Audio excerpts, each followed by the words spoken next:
Hey, what's up, everybody? Great to see you as always. This is the Gloss of America YouTube channel. You know what to do. Hit like, hit subscribe, turn on your notifications, and let's get after it. Hi, hello, and welcome to your favorite Average Good podcast. Call it what you want. I'm Jimmy Conrad, live from Yosemite, California, alongside Charlie Davies. I'm actually staying at his chalet here in Yosemite, California, and Marcelo Balboa joins us again. Cello, what's up? Great to see you as always. 2 weeks in a row. Thank you, buddy. I appreciate it. I'm in San Diego. I'm not in Yosemite where I'd rather be, but I'm in San Diego after we finished the game last night. Okay. So tell us about those football lines. Like, why were you not out there with the green spray paint? Right, I'm gonna give you a better story. I'm walking down the street in San Diego. This dude's wearing a San Diego FC shirt. And he's looking and staring at me, and I'm like, okay, do I have food in my teeth? Something's going on. He goes, hey, I saw you on that show with Jimmy Conrad and Charlie Davis. I'm like, oh, I'm like, I appreciate it. He didn't name the show. You know what I mean? But he was like, fine, so I'm like, I got it. No, we'll take that. We'll take that. Yeah. He can call the show whatever he wants, or he cannot call it anything, ultimately. Cello, so great win for San Diego FC. They're going to be hosting Vancouver Whitecaps. We'll get into MLS playoffs in a little bit. We're going to talk about Americans abroad, and we're going to talk about all of our players that are stepping up now that Mauricio Pochettino has issued a warning about there's no regular starters on the team. But Chuck, your boys had their big tournament this weekend, if I'm not mistaken. Yes. And how did it go, man? Well, I'm like I'm over here in Yosemite just thinking about Charlie Davis's U10 team. You know what I mean? I can tell you this. I was so impressed with the way that the boys performed this weekend. So Bayside, shout out to the club out of Providence, Rhode Island. They do a great job of developing kids. And this team has kind of been the one that we could never get past. And so, it's been a year since we've played them now, or, 6 months or so, because they played up. So now we're playing them, and this is to go to the semifinals. Okay. We beat them 8-0. Oh my God. They have families. Holy crap, Chuck. Jesus. No, but it wasn't so much the fact that we beat them 8-0, because there were some incredible goals. My son scored a free kick from nearly the sideline, a dipping shot over the wall, near post, top bins. I was like, I've never scored a free kick like that my whole life. So, but it was the way they played. And I told them the intensity has to be here. And consistent throughout the game, and not only are they making the right passes, but it's just the right tackles, the anticipation, the spacing. So I was so pleased, and then we ended up losing in the semifinal 1-0. Oh, sorry, 2-1. And it was one of those a real right turn. I thought you were going on to win the trophy. No. Yeah. And then that team that we lost to won 6-2 in the final. So okay, it was one of the things where we didn't lose because we weren't the better team. We lost on just some mistakes, and it was 8 a.m. It's frost on the turf. It was for 9-year-old boys. And I said, guys, this is part of the process. Here we go. So ultimately, a super successful weekend. All right. Lots of growth there. You want a big one, but then learn some lessons in the next one. Yeah. We've all been there. We've all been there. That's for damn sure. Tell me about Yosemite. How many coyotes have you seen? What coyotes? Those guys are hanging out till sunset, and you don't want to be out in sunset. It just gets it's cold. Yosemite's unbelievable. This is a magical place. If nobody's been here before, I highly recommend it. We did a couple massive and beautiful hikes over the last couple days. I'm getting 25,000 steps each day here, so getting those in, seeing you just sit and you just absorb the whole place. So if you find a good sight line, if you see Half Dome, if you see any of the waterfalls, if you see El Capitan, listen, El Capitan, Alex Honnold, he's the one that he went free solo. Free climbed it. Yeah. He free climbed El Capitan. And when you're at the bottom of El Capitan and you're looking up, you're like, I don't even know how that's remotely possible. I'd get up 10 feet up El Cap and I would be like, I'm good. 10 feet is high enough for me. Cello, do you hike? Like, can you climb? Are you like I don't run. I know you're always out. I know you're out there. You know what? I've heard a lot of guys Cello. and friends that have gotten injured, that have broke a leg, hurt their backs, and it just never interests me. I like climbing mountains, and when you get to the top, you've got to use your hands and feet to climb to the top of a 14er. But hanging off a rope or not hanging off a rope in El Capitan, I'll pass. I'm good. Yeah. 100% pass. When you see it in person too, it's just so breathtaking. And I don't even realize. I have no interest in scaling them out. I can tell you that right now. It's incredible. Yeah, a beautiful place, though, and I highly recommend it being on everybody's bucket list. All right, let's get into Americans abroad. We got some notable weekend performers. And again, this is on the heels. We want to highlight some of these performances because this is after Mauricio Pochettino was upset that people weren't giving the flowers to the players that were actually in camp. They were talking about the players that weren't there. Well, let's talk about the players that weren't there because they stepped up and performed well. We're going to start with Christian Pulisic. He scored the game winner in AC Milan's 1-0 win versus Inter Milan in the Milan derby. Tim Weah scored his first goal of the season, a very well-taken goal, the third goal of the game, and a 5-1 win for Marseille versus Nice. Malik Tillman got a goal and an assist, a slight little deflection to the back post for his teammate for that first goal. It's his first start since his return from injury, and Leverkusen's 3-1 win versus Wolfsburg. They're currently second in the Bundesliga. I don't think anybody catching Bayern Munich this season. Chris Richards made 5 clearances and completed 92% of his passes in Crystal Palace's 2-0 win versus Wolves. He did come out in the 83rd minute, though. They're saying it was just muscle cramps, so obviously keep an eye on that. Joe Scally recorded a game-high 9 clearances and 4 tackles in a 3-0 win for Borussia Mönchengladbach versus FC Heidenheim. And Gio Reyna came off the bench on that. We'll talk about Gio Reyna in a second, but I wanted to throw it to you, Chuck. Who stood out for you this weekend of all these players that stepped up? Because there's some really good performances. Well, it's Christian. I mean, Christian scoring in the biggest match for any Milanista.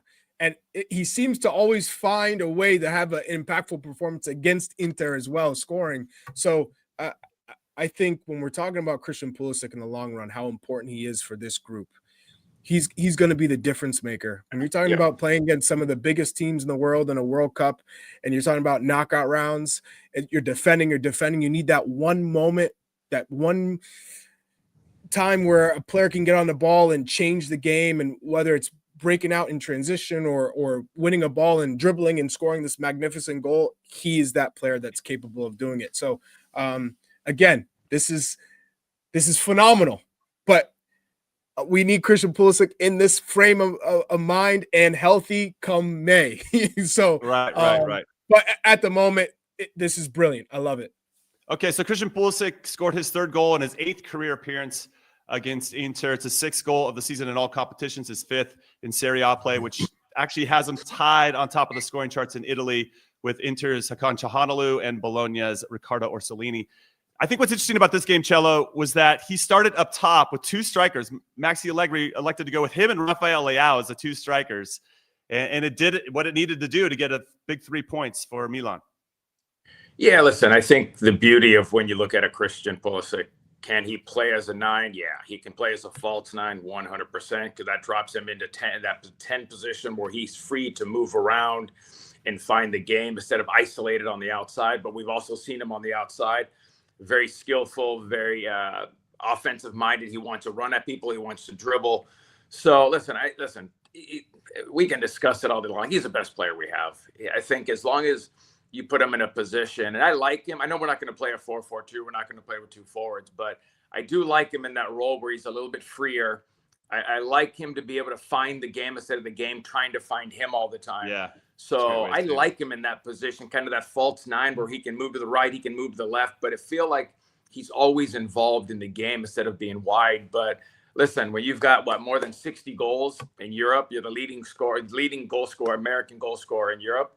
Listen, you come World Cup, you know his mindset's going to be right. Everybody's mindset gets right for the World Cup. And if it doesn't, then he's not the player we think he is, but we know he is. So he'll be ready. But I like him in that kind of 10 false 9 where he can roam left, right, and find the game. Okay, so I guess the big question is, because Balogun's going to be, right, I'm going to look at Chuck for the nod here. The Balogun's going to be our number 9 starter here coming into the World Cup. As it stands right now, big head nod from Chuck if you're not watching on YouTube. Okay, so then you have Christian Pulisic. And I guess the big question is, who plays next to him in that other number 10 spot? Malik Tillman is coming off a goal and an assist, which is the first time an American has done that in a Bundesliga match since Jordi Pifok did it for Union Berlin back in August 2022. And obviously coming back from injury, he's going to be a key player for Leverkusen, wears the number 10 shirt, and they paid a good amount for him to be involved and be the guy. So plenty of time for him to make that happen. I'd love to see that, of course, but you have other options. And Gio Reyna is another one. Tim Weah can also play in maybe one of those spots as well. Chuck, Weston, Zendejas, Aronson. I mean, so you can go down the line. You think it's going to be situational based on the opponent, Chuck, or do you feel like Pochettino, given what you've seen, is going to find the combination he thinks is the best, is going to like maybe work through that for the whole group stage? Well, I love to have players that you don't need to change due to situational play. If we're talking about a team that's going to sit back versus a team that's going to be ultra aggressive, I like players who can adapt. Like for me, when I was playing on the pitch as a striker, if you told me, hey, we're playing against teams that are going to sit back and I can't use my pace and get behind because they're not going to allow it, well, I better figure out a way to still be impactful in the game. And that means I'm going to be faced up and having a lot of 1v1s, beat my defender, draw another one, and then make the pass. And maybe I get it back or maybe I'm creating. But you have to have players who can fit into any type of tactical situation. So for me, Gio Reyna would be a player in the World Cup that you'd want because he's got that special quality of opening up the game. Maybe if he has to take a little bit of a deeper position because teams are pressing and maybe have more possession, can he still figure into a game plan? I think so. It'll be an adjustment, but again, he needs to get fit and he needs to keep playing. Weston McKennie, another player. Can he be one that makes an influence if you're not sitting back where you're having to press and he's got to get on the ball and try and figure out, that's another player. Can he be that guy who can break down a low block? But Tillman, I think Tillman and Reyna are the two players when you think of attacking type players. Tillman, who can shoot from long range. He's got a fantastic shot. So I think Tillman and Reyna are probably leading for the two attacking number 10 roles next to Christian Pulisic in that way. But again, you got four spots, two more attacking, two more defensive, and you're trying to figure out what is the best combination. So Cello, I'm going to jump in here with Gio Reyna's weekend. He came off the bench, right? They're taking on Heidenheim away from home. You'd like to think, and not to say his coach cares ultimately how he plays for the national team, it's how he fits within his club environment, but he comes off the bench after the game was well in hand for Mönchengladbach. They get a big 3-0 win. He was on the field for the third goal, but didn't really have too much of an impact other than like a pass that had happened, 3 or 4 before the goal actually happened. Well, where are you on this club situation? Because obviously Gio can kind of separate church and state here. We're like, okay, if I'm not playing a lot with my club, I clearly prove that I can be sharp and ready to go for my national team. But as it inches closer to the World Cup, and he's not a regular for Mönchengladbach, that has to give you some pause as a coach. Like, I need to consider his match sharpness. I think when you look at Gio, I think we all know we've seen him at his best, right? We know what he can do on the field. When it comes to World Cup, listen, I think that you've got to play your best players. And every game is going to bring a different challenge, depending if you're playing Argentina or if you're playing Germany or if you're playing somebody else. I like what Charlie said is you want to have a player that can do a dual role. You've got to be able to do roles. You've got to be able to attack, but you've got to also be able to defend enough to make sure you stay in that tactical structure. So I'm not going to look so much at club form. I'm going to look at his attitude, because when you get him, they're going to get him, I believe, a month before the World Cup. You're going to get him somewhat fit. You're going to play some games in between that period. So I'm not worried about that. I'm more worried about the opponent, because every opponent will bring a different challenge. And we all know that just as much as you want to attack in a World Cup, the most important thing is making sure you get back defensively, you fit in your structure. So when you win the ball, you can go in transition and try to hit him on a counterattack. So the important thing is he's playing. He's not sitting on the bench. Yeah. Would I like to see him play more? 100%. Is it going to cost him maybe a starting spot? It possibly could, because of the fact that he's only playing minutes here, minutes there. But what a good player, man. When he gets the ball and you need something to happen, if they're going to mark Pulisic out of the game, you're going to leave Gio open. That's what you want. You know what I mean? I think it's going to be a very tough decision for Pochettino to decide what he wants to do with Reina, but he just has too much quality not to be playing more. That's all. No. I was gonna ask you. So in terms of the pot 2 teams that the U.S. could have, right, in this draw, if you got a Colombia in your group, how was that? A Colombia. Colombia.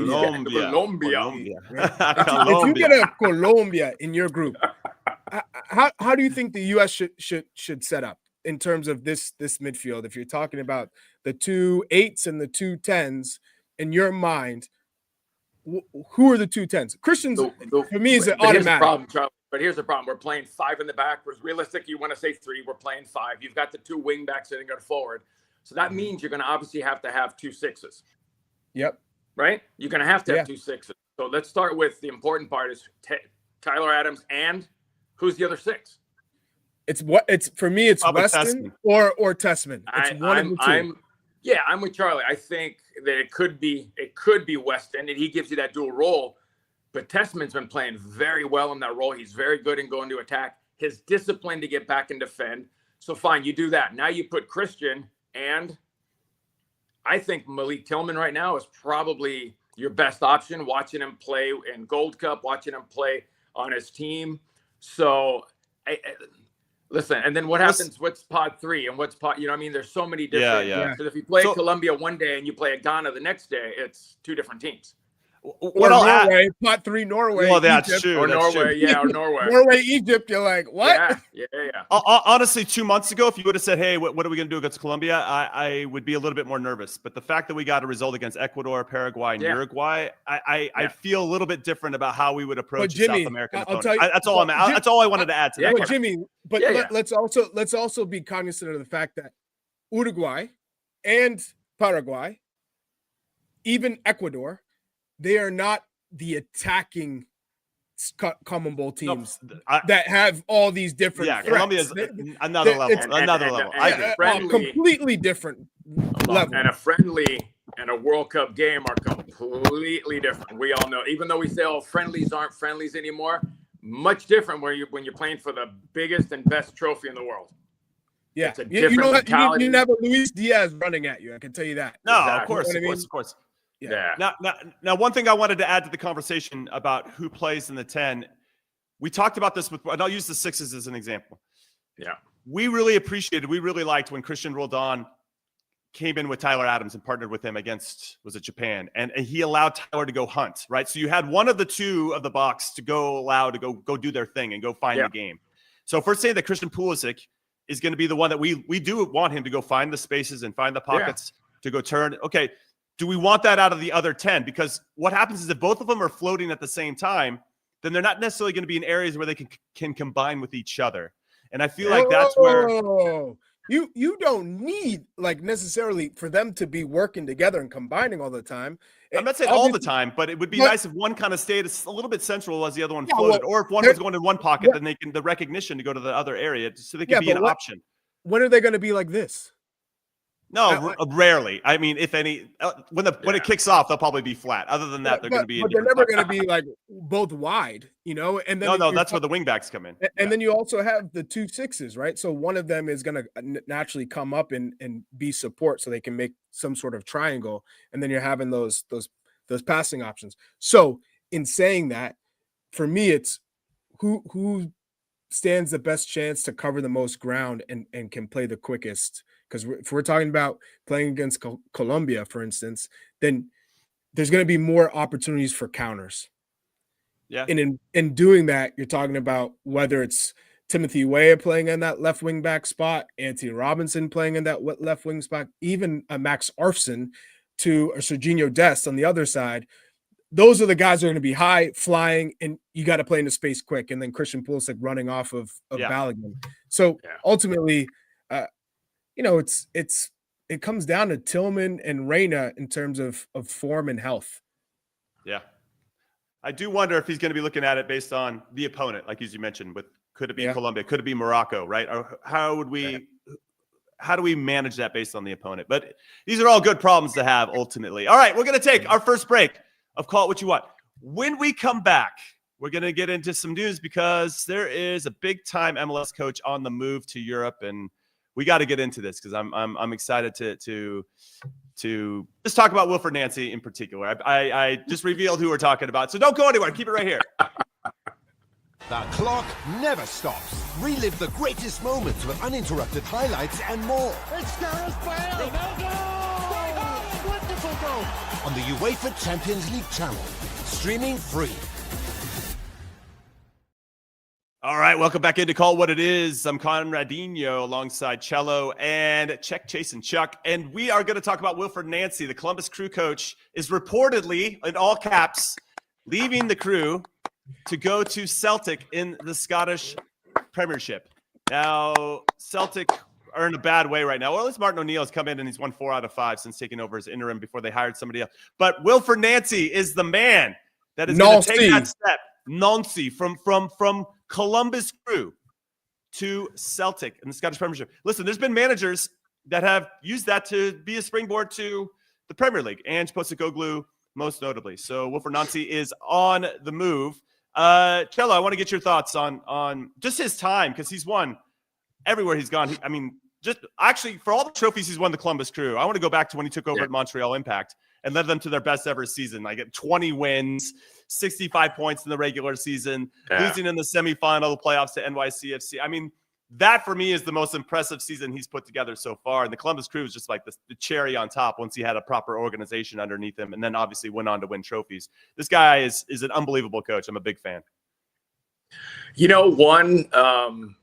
feel bad for the Crew because they've got a really good coach or had a really good coach. But listen, I've been doing quite a few games with Apple, and we get to interview the coaches and talk to them the day before.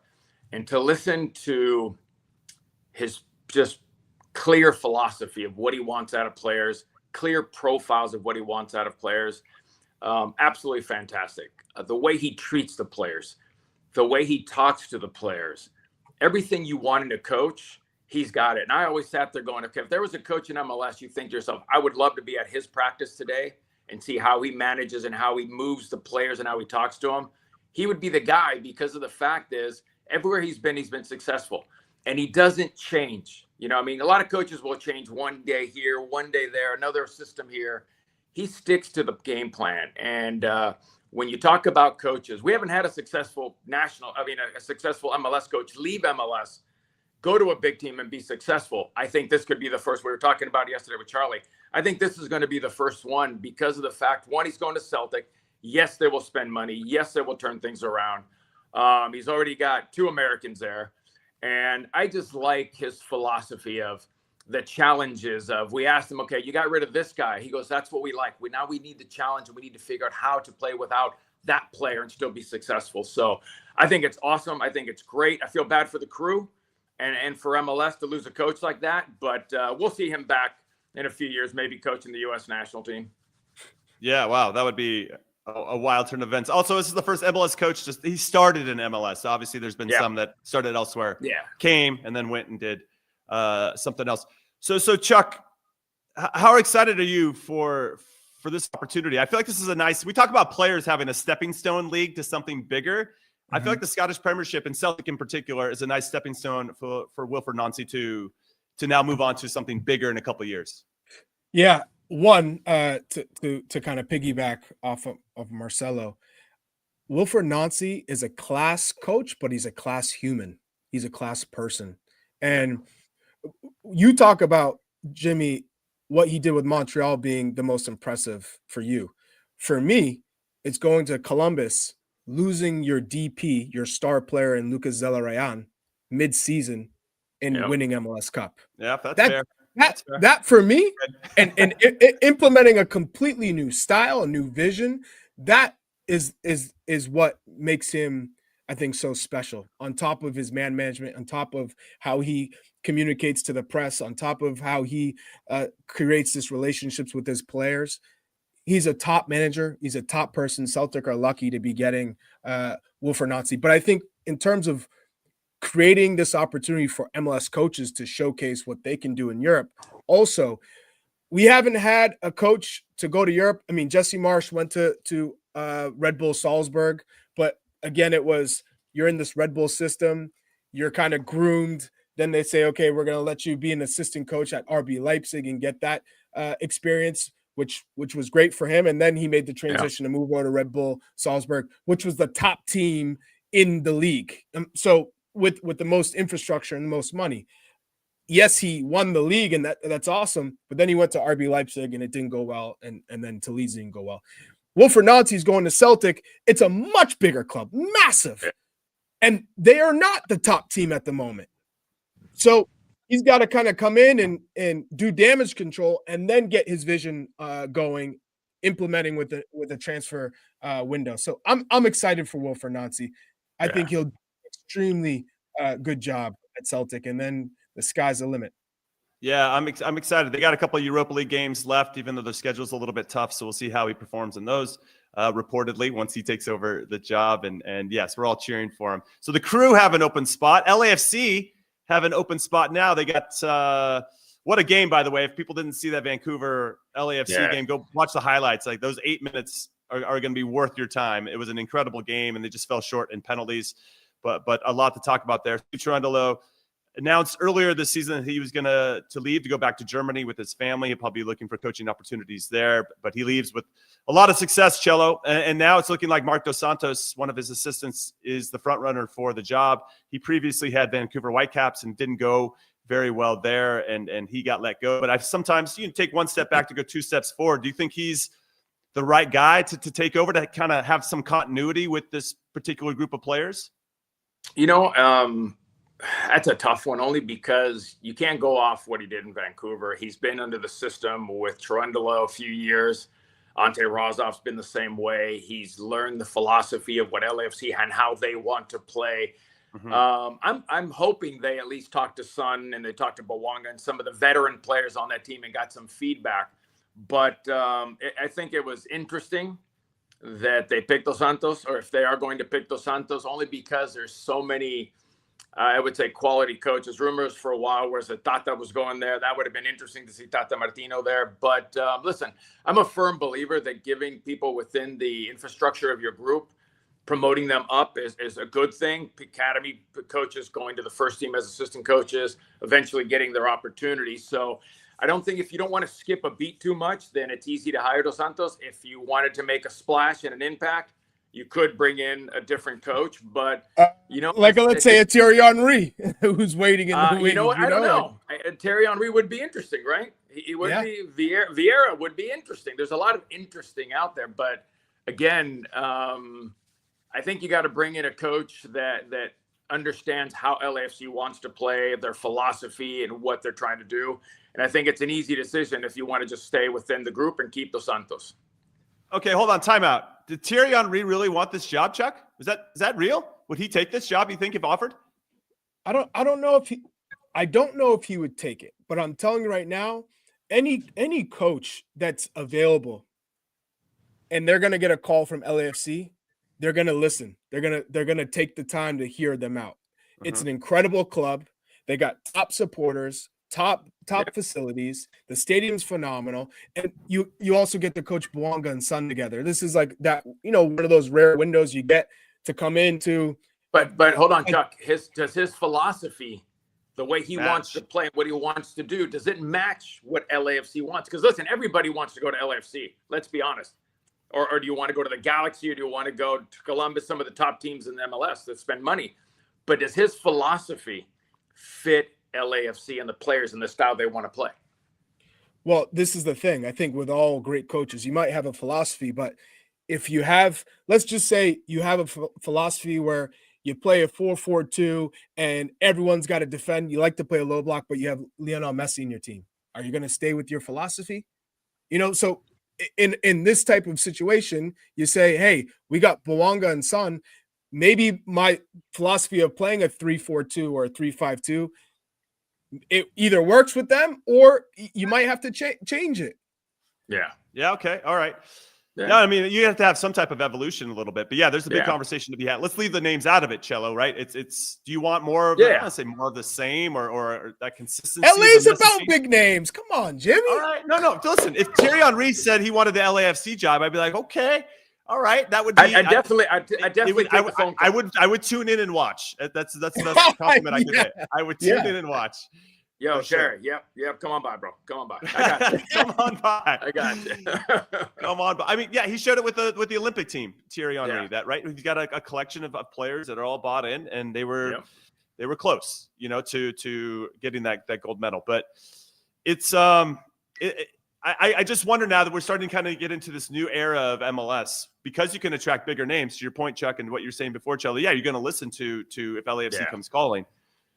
Does that mean you get away from kind of our homegrown coaches that have been in the trenches, that understand the league, or do you go try to get that big name? Well, how many? I know Henry does. He fits. He knows the league, so Henry would be outside of that. But across the league, Cello, you've seen every coach. You've seen all these cycles. They get old. They get tired. But if you said right now, who are the assistant managers across Major League Soccer that have been here for a long time? And Ante Razov is one of those players who's played in the league, but has been a manager with successful, like in terms of whether it's the setup, whether it's the style of play. Like you could go to Mehdi Belushi at New York City FC. He played in the league. He's been around. He's done all the dirty work. I look at Javier Morales. You could go down. There's a number of top coaches. Preki in Seattle. Dom Kinnear. Yeah, Dom. So who do you think across the assistant managers in Major League Soccer that you'd say, hey, this is a good fit for LAFC? I got to be honest, Dos Santos, because he's under the system. Listen, Morales has something special in Miami, but you really don't have to coach Messi. You don't have to coach, that group. You don't have to. So I think Morales is in a good place. I think Preki would be interesting, but I'm not sure Preki would be the right fit for LAFC. So you keep eliminating assistant coaches, and you think to yourself, okay, it's either Ante Razov or it's Dos Santos, because they've been there for a long time. They understand the system. So again, I don't think they want to make a big splash or a big hiccup, we'll say, in the coaching world. So I think Dos Santos is the lead runner. I think he will get the job, and I think they're just going to progress moving forward. And obviously waiting for Aaron Long to get back, they needed a little stronger. For me, when a goalkeeper can hit a 60-yard ball over the top of your defense, you need a leader back there, because there's no pressure on the ball. We learned at 6 years old, no pressure, we drop. And they didn't do that. So little mistakes is what cost LAFC. Yeah. I'm glad you said it, because I was a little upset about that goal they gave up. And I had no skin in the game for either team, just as a center back. Like, what is happening here? All right, let's circle back to Columbus Crew. So who takes that job? We've already talked about LAFC. They obviously have some names that are interested for sure. But the Crew, not the same market, not the same area of the country, maybe not as desirable in terms of wanting to live there. With all shout out to Columbus. I do love living in the Midwest. I lived in Kansas City for 8 years, and it was a hidden gem. I absolutely love it. But it's not going to have the same, let's say, romanticism around it as maybe the LA or New York or Miami markets. So who do you think comes and takes the Crew job? Cello, I'll come to you. By the way, really quick, David Vandenberg. That's a guy I'd be looking at. Vandenberg at Portland Timbers, my teammate in Kansas City back in the day. Portland Timbers. He's a guy that has been around the league, has been with Bruce. He's been around. He would be an interesting guy for me for LAFC or Columbus. Now that you brought it just hit me when you said Columbus. Him, Jim Curtin would be, I think, a good fit for that group, the way he likes to play and the players he has. So, sorry. Didn't mean to interrupt. It just No. When it hits, you got to go. No. I feel like if Jim Curtin turned down the Revs and the Revs went full court press, and it was more he wanted to be still around in the Philly area, like would Columbus be tempting enough to go? That's the question. Well, they have their own stadium. It's it's a fantastic project that he'd be walking into. It's not the Revs where they were, bottom of the barrel. So it'll be interesting to see which direction each club goes in terms of domestic, coaches that know the league versus bringing in somebody who has no idea what MLS is and trying to figure it out on the go, although they've coached high-profile players. Yeah. All right. Just I want to have because he's a friend of the show. I want to talk about Steve Cherundolo's obviously tremendous track record in MLS. But prior to taking over the LAFC job, he was at Las Vegas Lights, and I think he won 8 out of 32 games. So shout out to Sven, that's my nickname for him, who took the LAFC job. I mean, he was there to get experience, to learn how to coach, and then went to Yeah, it was a feeder team back then for a lot. They had a lot of players in and out. So I want to give him a little bit of a grace there. But he was there to be, Bob's assistant with LAFC to kind of learn how to make it all work, and then kind of took that job over, I think, a little quicker than he had anticipated, but obviously had tremendous success. He's going back to Germany. How long do you think it's going to take before he gets a job in the Bundesliga? Because he was the mayor of Hanover when he was there as a player, and I wonder what his now trajectory looks like moving forward, especially that he's got this proven track record of success. Chuck, I'll come to you first. Yeah, I mean, one, I could see Cherundolo getting a Bundesliga 2 head coaching job as well. So it could be a top team in Bundesliga 2 where you're going to get that promotion. But he's got incredible experience behind him. I wouldn't be surprised to see him in like a technical director, sporting director role either, if he can, get into the executive side of the business, which I think would probably be fitting for him because he's kind of he knows the game. He's been around for so long. The coaching is a grind. Yeah. So, he's done an incredible job, and I hope whatever he does in Germany, he finds happiness. Yeah. So Cello, when you think about Americans over in Europe, I like to think that Cherundolo, if he wants to get back into coaching, he's proven that he can be good at it. And maybe to Chuck's point, he can puts it closer to his wife's family and where they just kind of raised their kids for a long time. Getting back into that space, maybe there's a little bit more peace there in terms of what they're trying to attack and how they're going to attack it, because that's obviously a very important component to having success at whatever you do. I feel like he's a hope for us as an American who can go over and have success in Europe. And I just wonder how long it's going to take him to get that opportunity and to showcase what he can do. We've done a lot of games over the last few years with Cherundolo and been able to get to know him better and talk to him. I think coaching's a grind for him. I really do. I agree with Charlie. I think it's a grind. And I think that at this point, I could see him trying to slide into a front office job, president, technical director, getting that experience. I think if he came back to MLS, I think when you look at a guy like that, you would say, yeah, I would hire him as a coach. But there comes a point where you got to realize family, work, family, that balance, you know what I mean? And it's very tough as a coach to have that balance, because your job is to be there at 7 o'clock in the morning and your job is to leave at 5 o'clock, 6 o'clock in the afternoon when you're done. You're the hardest working guy in that building. And he's such a family guy. So I see the second part. I see him going into a technical director, a president role, overseeing, looking at players, trying to build a team. But let me just say this, what a wonderful job he's done with LAFC. He's come in. I think all of us would have loved to have played for Cherundolo. The way he treats players and the way he manages players, it's not screaming and yelling and belittling sometimes back in the old days. It's very calm, very controlled. And man, if he wasn't leaving, I would say he would be 100% open to any other job. I think Columbus would have been great for him. I think other jobs, Atlanta would have been great for him. But I see him sliding more into that president, technical director role down the road. Now, I remember having a conversation with him at dinner one night earlier this season, and the family stuff was a big deal.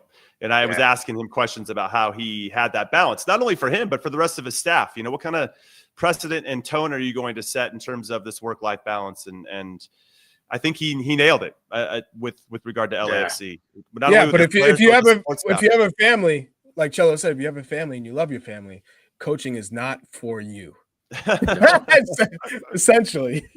So the time you got to put in, this is what I try and tell players who are thinking about the next step after their career. Once you're getting close to the end and they're thinking, oh, should I go into coaching because it's right there? I feel like that'll probably be the easiest transition. I always make sure they understand you spent your entire professional career, and probably even before your professional career, living in the locker room, doing everything it's possible to be successful in the sport. Now I'm telling you, you start over, and you got to spend even more time away from home, building your career as a coach.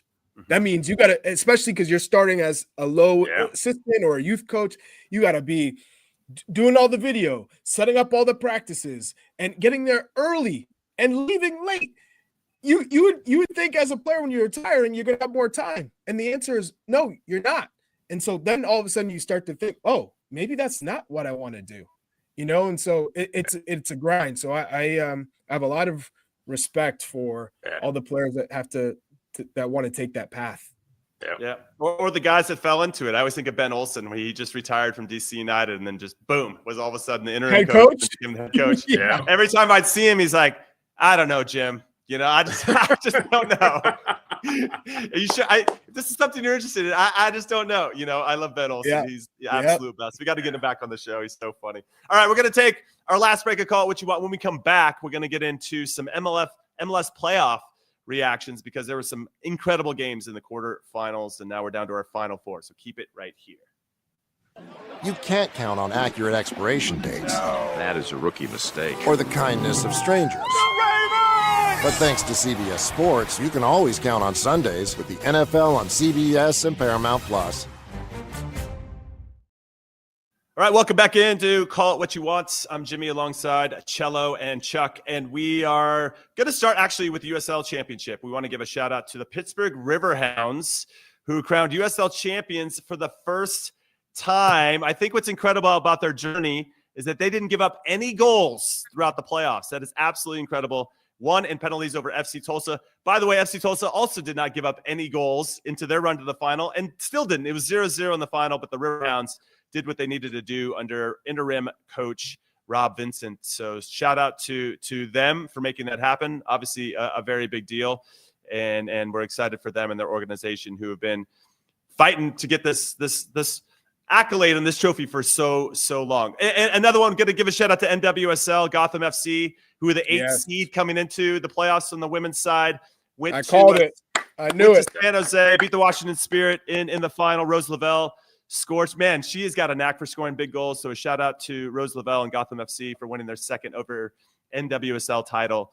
So that's awesome as well. Okay, but now we get into MLS playoff reactions. We had some incredible games. And Cello, why don't we start with yours? Because you were calling the game San Diego FC versus Minnesota United. Anders Dreyer scored a great goal to separate the two teams. And what were your thoughts about that overall? Because now San Diego FC is into the Western Conference Final. I think it's everything we expected. We knew that the lowest possession team was going to be Minnesota. They were all year long. We knew the second highest possession team was San Diego. They were going to keep the ball. Interesting game, back and forth, kind of stuck in the midfield. I had a little bit of an issue because the field they played, and I hate to say it, my San Diego State football team played there on Saturday, but the players from San Diego were saying we were having a hard time playing our style of soccer because the bouncing of the ball, we couldn't get it in there. But pretty well balanced. I never felt like Minnesota was going to be a threat. Yeboah just kind of struggled up front. Didn't really get in behind anybody. Robin Lod got in behind, and then Pilcher makes a great play to slide across and save it. You can just see that and let me just say this, the energy in that stadium of 34,000 people screaming, the players getting everybody up off their feet was absolutely fantastic. So San Diego did enough. That was not their best game, but they did enough, and they've got special enough players that can put the game away. But Dreyer, the Corey Berg back heel was fantastic. Nobody marked Dreyer. There comes the goal. But listen, I think it's what we expected. San Diego was going to come out of that somehow winning that game. And now I expect even a better and more interesting game, Vancouver and San Diego. But I got to give a lot of credit to Minnesota. And I know Charlie's like, Chuck's going, but Eric Ramsey found a way to be competitive with his team. He made it very difficult last night tactically by dropping his team like he always does, not giving space for Dreyer, Pellegrino to do his thing. And it was very tactical back and forth, but I think the better team on the night ended up winning and getting into the Western Conference Final. Yeah, so we have 3 clubs in the conference final for the first time. Only NYCFC is the returnee. MLS Conference Finals, all 4 of these teams are featuring 4 first-year coaches, which I think is pretty remarkable as well, Chuck. Experience in this league means nothing. Nothing. Which means hold on, Dreyer, Messi, come on. Thomas Mueller. Maxi Morales, 38 years old. Exactly. What a goal, by the way. Yeah. What a goal, by the way, goal. for NYCFC against the Philadelphia Union. And let's move to that game, Chuck. Yeah. So Bradley Carnell and the manager of Philadelphia Union, Supporter Shield winners, Yeah, I called it. Yeah. NYC, you did actually. NYCFC without Alonso Martinez because of an ACL injury, their top scorer, arguably their best player throughout the season. I thought Nico, the number 7 for NYCFC, was excellent. He played the assist to Maxi Morales on the goal. I just thought his passing throughout the game was very, very good. He stepped up and filled a void that they needed him to fill. And really impressive performance from NYCFC because I think everybody outside of you, Chuck, counted them out. Yeah, I mean, well, this is the thing. I thought with Alonso Martinez in the team, I had no doubt that New York City FC were going to get the job done because I just felt that they were set up to play the Union. And the Union under Bradley Carnell, I never felt convinced in a playoff format that they would be able to get the job done because there's so many openings. They give opportunities away, and they've been very fortunate. They also aren't as clinical. They put up 20 shots in the game, but you never felt that New York City were threatened all that much. Like Matt Freese didn't really Saves though in the second half. Man, come on. And by the way, Matt Freese looks so much more mature. Since he's been getting those national team reps. You can see the confidence, the way he carries himself, and just his overall play is definitely continued to improve.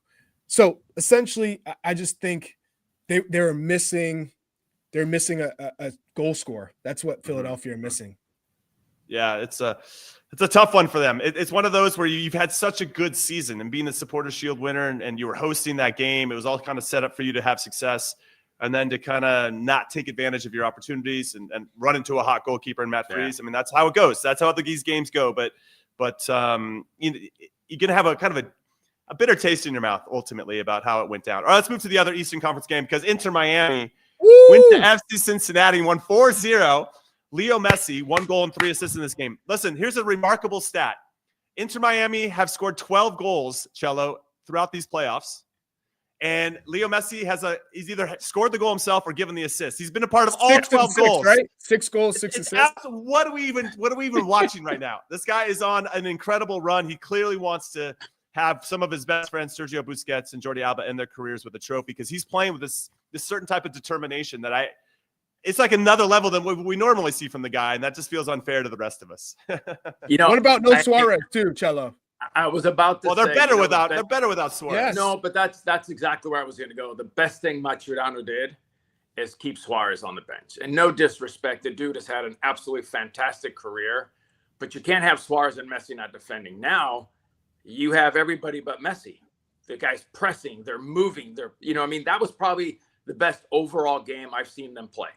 They defended well, they attacked well, but they don't have Suarez on there. I think you can put Suarez in if you need a goal with 20 minutes to go, but this is the Miami team we expected. This is the Miami team, a younger, more vibrant team. But listen, Argentina did the same thing. They've brought all these young guys around him, so they're all going to run and press. Messi's going to maneuver himself. He'll walk here, he'll walk there. When you win it, you know where I'm going to be at. And I feel like this has kind of been set up again for him because everybody's running, everybody's pressing. And when the ball gets knocked out free, they can find Messi right away. And here they are in transition. So that's, again, I was surprised how Cincinnati came out, how they kind of collapsed. And that's not what I'm used to seeing from Cincinnati. But when you have a team like Miami, who is just on fire right now, and like I said, Charlie said it the other day, there's one team that probably needs a break, that needs a rest during that 2-week period. It was Miami, and that's the best version we're going to get from them. Yeah, Chuck's nailed all these predictions. Yeah. Here's the fun fact for everybody. Inter Miami now get to host this game against NYCFC. And if they win that, they'll host the final because they have a better record than either of the Western Conference teams. The stars are coming out. Everything seems to be aligning here for Inter Miami. By the way, it'd be the day after the World Cup draw. Talk about the hype of back-to-back days if Miami unbelievable to beat New York. But I think when we talk about Matteo Silvetti, and I watched him play at the Under-20 World Cup, and I was so impressed with his goal scoring, his movement.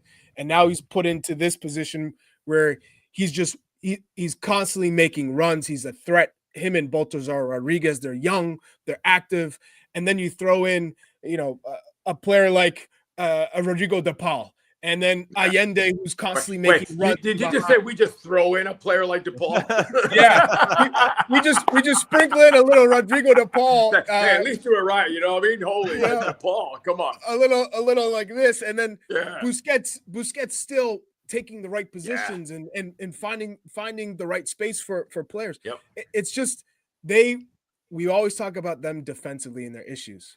But if they control the game and they control, the exposure, who's gonna stop them? I don't know who's. By the way, you give a free kick, and Messi's gonna find the top corner. So it's almost like this team is on a roll. We're talking about going into the playoffs with momentum.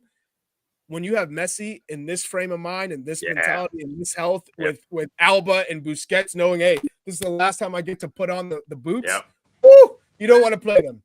He's got 2 games. In this case, I've got to win 2 games with my best friends. It's already, with my best friends. He's definitely getting past NYCFC. Then they host. They played Houston Dynamo in the Open Cup final in Miami, right? A couple years ago, and they ended up without Messi. I was at. Remember, we were hosting that. It was the first U.S. Open Cup that was without Paramount Messi. Plus You're right. was That's hosting. right. We were on the pitch. My kids came. They're like, oh, and I'm like, oh, Messi's not playing. Okay, well, he's not missing out on this one. That's 100% sure. All right, let's talk about then Vancouver. That's the only game we haven't talked about yet so far, Cello. They were up 2-1 in control of that game, gave up a free kick to a stud player, and Son Heung-min made that 2-2, win an extra 30 minutes, got a red card. Tristan Blackman got a red card. That was led to that free kick that Son scored. Now they're going to be without him. Thomas Muller came out, looked like he had a hamstring issue coming into this. San Diego FC, the last time these two teams played against each other twice. There was a crazy game in Vancouver. That one was 5-3. I think that was back in June that San Diego FC won in Vancouver. And then the game a month later in San Diego was 1-1 between the two teams. Both very well coached. Both have a very clear identity. But I wonder without Tristan Blackman and maybe some guys that aren't 100%, if the edge is going to go to San Diego, whether they were playing in Vancouver, in San Diego, or in a neutral site. I just feel like San Diego might just have a little bit more. I think they have a little bit more, only because, listen, if it's not for Messi, we know who the MVP would be. Let me tell you, Anders Dryers is the real deal. The way that guy plays, the way he moves, the way he sees the field.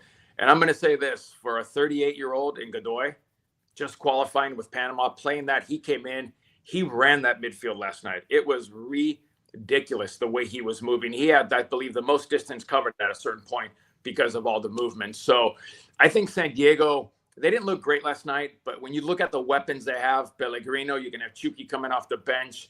You've got Dua. I'm going to say this. I'm a center back. Jimmy, I don't know if you've seen this kid play. He makes little mistakes for a 20-year-old. Great pace, good in the air, a physical presence. I like this kid. He won't be in Major League Soccer much longer. There's just something about that San Diego team right now. And Cisniega, when you bring in a goalkeeper, Pablo Cisniega, because Dos Santos gets hurt, this kid made 2 or 3 saves last night on breakaways. So I think Vancouver, if Vancouver is healthy, 100%, I know Blackman's not going to be, they're going to have to figure that out. If Mueller's healthy with Berhalter, I think it's going to be a great game. Absolutely fantastic game. But let me tell you this. San Diego, without Dryers, completely different. But with that kid in there, dude, I'm telling you, I would have loved to have played with a player. And I kind of did with Anders Limpar. He was kind of that kind of player. I remember Anders Limpar. Yeah. Yeah, I think San Diego has that little bit of an edge playing at home, and especially with 35,000 fans screaming and yelling the way they did. It's going to be a great game. I can't wait to see that game, the next 2 games, the conference finals. But I have to give the advantage a little bit to San Diego. Yeah, I would lean that way too. But Sebastian Berhalter has been on a heater throughout this whole season, Chuck, right? And so if you give him a couple set pieces, we know that in big games, in any competition, set pieces decide a lot of games. And if San Diego isn't as sharp, or if they play kind of like they did last night, where a Minnesota team's not going to punish you all that much, right? They're playing for that one chance. But Vancouver's going to create more than one chance. Yeah, by the way, how heroic Vancouver were in defending with 9 men. Right. I mean, right. They had they had the red card and then the injury, and they couldn't replace them. They used all their subs, and they defended with absolute desire and passion, and it was inspirational because it was. They were just hanging on. Let's get the pens. And so I think when you are able to conquer an LAFC that features a Bouangan son and do it in that fashion, you can't count them out. So for me, the advantage is with Vancouver because that team spirit. Conquer. Wait. Right now. Conquer as in they won the game only, or because? Yes, because they won the game. Conquered being down 2 men. All right. In that scenario, yeah. I'll give you that. Okay. I'll give you that. Okay, so if I'm picking up what you're putting down here, Chuck, you got Vancouver and Inter Miami in the final. Yes. Wow. I mean, I wouldn't be surprised to see that. It would be a great final. And honestly, 2 of the best teams in the league. Yeah. San Diego would fall into that as well. Yep, so Inter Miami for sure. And by the way, the other one. Vancouver go down to Miami, and what a drastic change from the temperature. And all of a sudden, they go from turf to grass and heat, and it's going to be a different game. We were talking about that last night. What do you guys think? Was it Rockhart Stadium? What's the stadium called? Hard Rock. Do you play it at Hard Rock, or do you play it at that little Fort Lauderdale stadium? Oh, I mean, I think they should consider. It's Chase Stadium now. It's Chase Stadium now, but I feel like you should open it up because you would sell it out. For sure. You think you'd? The problem is your home stadium, even though it's a little rinky-dink Fort Lauderdale stadium. It's what you're used to. It's where you've played your big games. You got your support system. It's going to be full. Do you take the chance of going to Chase Stadium where it usually is empty and it doesn't have the same vibe? It wouldn't be empty for this one though. Yeah, but I would keep it in our rinky-dink stadium. All right, it makes it that much more special. I'm just curious. No. I think it's a good question. I wonder if they'll consider it. Obviously, they got to do the business first against an NYCFC team that definitely thinks that they're going to have the us against the world mentality. Yep. Yeah, they just took down the top team in Philadelphia Union. So Also, they're going to be confident. The last time that the Hard Rock tried to host a soccer final was the Copa America final, and people were climbing through. It was not a good scene. All things considered. No. And apparently they just awarded $14 million today in a lawsuit for the Copa America final due to the riots and all that stuff. So, So I don't know. Maybe that's not a good time. Let's stay away from that stadium. Yeah, we'll stay at Chase. We're good. Yeah. We'll stay. Yeah. Okay. So, Chuck, you got me. I think Vancouver might be able to do it, but I think Inter Miami is going to be in the final for sure. I'm on the fence with San Diego, Vancouver. It's a bit of a coin flip. I'll go Vancouver. I'm going to go with Chuck because he was hot in the last round. He picked NYCFC over Philly. I was real hot. Here we go. Real hot. I'm going to go with Chuck on this one. Miami final. Okay, and then Cello, who are you going with? Who do you think is going to be in the final? I'm going to pick the team. Like last week, I picked the team that I wanted to win to lose. So I'm going to say NYC. So they lose and Miami gets in the final because I was off all last week. So we're going to go with NYC. No, I think it's Miami. And I think watching San Diego play at home, the way they've played, and I know Vancouver's a good game. I think it's a coin toss, really, to be honest with you, with those two teams. But I'll go opposite of you guys, just have a little bit of fun. I'll go San Diego. San Diego. Okay. So I'll go San Diego. Is Miami in the final. You absolutely love to see it. All right, that's it. We're going to call it a show here. Actually, final thoughts, Chuck. You got any final thoughts for us before we send everybody out? Listen, no show next on Thursday. That's Thanksgiving. Enjoy your week. We'll see you. Yes, happy Thanksgiving to everybody. Happy Thanksgiving, everybody. Happy Turkey Day. That's a good final thought there. Obviously excited for these playoff games for MLS and for anybody else, any other sports you like to enjoy during this weekend. But Chuck, any final thoughts as we send everybody on their way for the next week? We'll be back on Tuesday live here on the Gloss America YouTube channel, 10 a.m. Eastern. Yes. My thoughts and prayers to Tony Miola and his family. That's one, especially coming into Thanksgiving. I'm also extremely grateful for you two. I mean, Cello, I've told you many times how you inspired me as a little kid. Grateful for you, Jimmy. You're my brother. We shared the field together. So thanks to everybody watching, everybody in the back, Dez, Ivis, Avi. You guys put so much work into this. And then the big guys, Nastri and Giancarlo. But I'm grateful we get to talk about the sport and do it together. So much love. Cello, go ahead and follow that up. Go ahead. You got it. Yeah. Okay. Thanks, buddy. It's great having you. I think when we're blessed enough to be able to do what we've been able to do, play professional soccer, live our lives at a level that we love what we do, and it's not considered a job. I am so thankful to be able to have met guys like you. I didn't get an opportunity to play with you guys much or play against you a little bit. Well, thank God. I would have had studs in my calf. But yeah, you probably a little higher, but we'll go there. But just blessed enough to watch this league grow. I'm blessed to have two wonderful children. My son's getting married next September, and Tony's always in our thoughts and prayers. He's a teammate. He's a brother. He's a guy that we've lived our lives together. So our thoughts and prayers to him and his family. But to be honest, you know what?